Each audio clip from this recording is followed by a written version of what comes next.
علیحدہ ہے، کوئی نیلی ہے، کوئی پیلی ہے، ٹھیک ہے، ہوگی، میں یہ نہیں کہتا کہ نہیں ہے۔ آکلٹ سائنسز کی اپنی ایک حقیقت ہے، لیکن ہمیں اس سے روک دیا گیا۔ یہ چیزیں ہمارے ہاں کیوں آئی ہیں؟ یہ ہے اصل میں کچھ لوگ جو اس پورے تصوف کے سلسلے کو کہہ دیتے ہیں کہ یہ ہے ہی خلاف اسلام اور یہ غلط ہے اور یہ بالکل ایک نیا دین ہے۔ نہیں، یہ بات نہیں، پوری ہمدردی کے ساتھ سمجھنا چاہیے کہ یہ کیوں آیا۔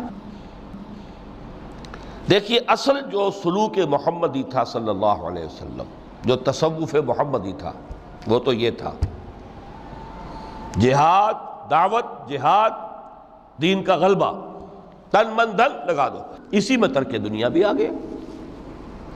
اس لیے فرمایا لا رہبانیت فی الاسلام الا جہاد فی سبیل اللہ، اسلام کی رہبانیت یہی جہاد فی سبیل اللہ ہے۔